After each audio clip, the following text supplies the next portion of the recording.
In this screencast recording, I'm going to give you background information about the Harlem Renaissance of the 1920s, but not before you've listened to an iconic jazz song composed by pianist Billy Strayhorn for the Duke Ellington Orchestra. As you listen to the song, you should think about answers to the following questions. Write them down in your notebook. What is the tone or mood of this recording? Why do you think the original recording was made and for what audience? And 3. List 2 things in the sound recording that tell you about life in the United States at the time. Now, this song used to be a purely instrumental song, as is the case with most jazz pieces, but here they added lyrics, even though those lyrics are quite minimal, so they're very short. They read as follows: You must take the A train to go to Sugar Hill way up in Harlem. If you miss the A train, you'll find you missed the quickest way to Harlem. Hurry, get on. Now it's coming. Listen to those rails a-humming. All aboard, get on the A train. Soon you will be on Sugar Hill in Harlem. Let's listen to the song.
Sugar Hill way up in Harlem.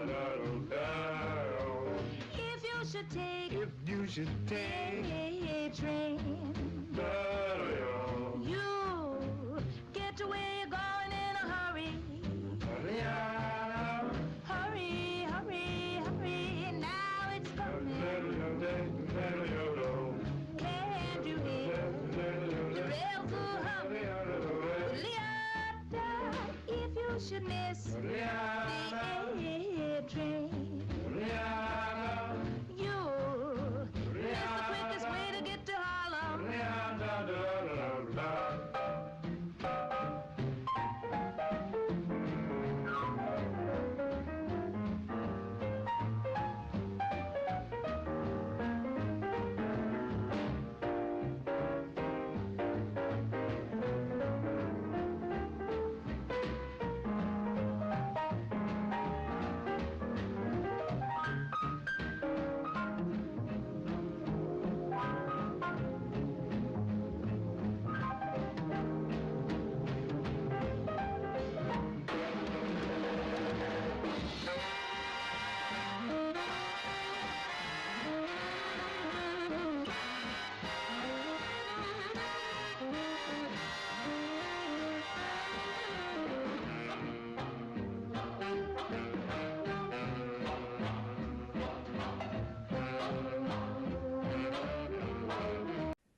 You've just heard the iconic jazz song Take the A Train that was composed in 1939.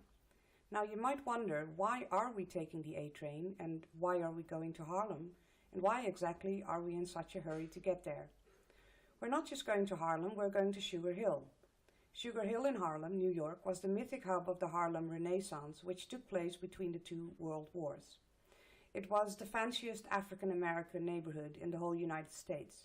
And it was more than just the place where Duke Ellington and Billy Strayhorn lived. Sugar Hill represented the good life. In short, during the early 20th century, Harlem was the place to be.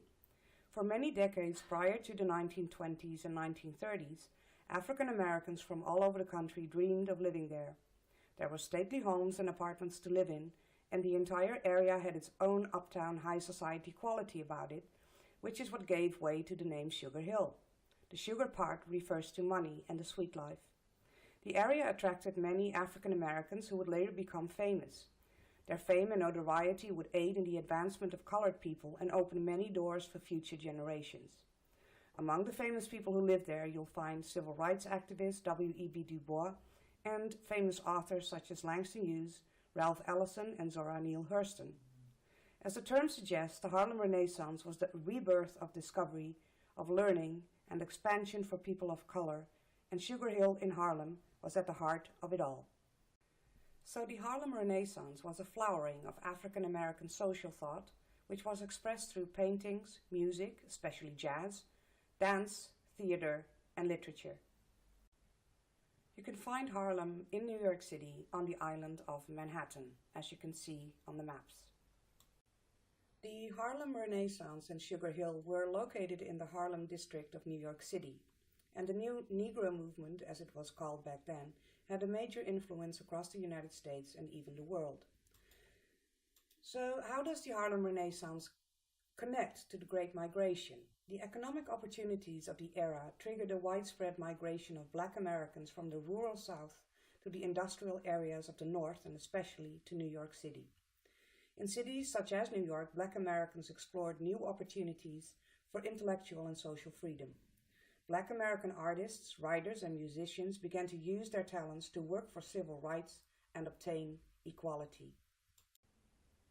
So, how did all of this impact history? Well, the Harlem Renaissance helped to redefine how Americans in the world understood African American culture. It integrated Black and white cultures and marked the beginning of a Black urban society. The Harlem Renaissance ultimately set the stage for the civil rights movement of the 1950s and 60s. So now that you've learned more about the Harlem Renaissance, I'd like you to go back to your answers about the song Take the A Train and rewrite your answers if your initial ideas were incorrect. In your notebook, write down what you think the tone or mood of this recording is. Explain why you think the original recording was made and for what audience. And list 2 things in the recording that tell you about life in the United States at the time. Please come to class prepared.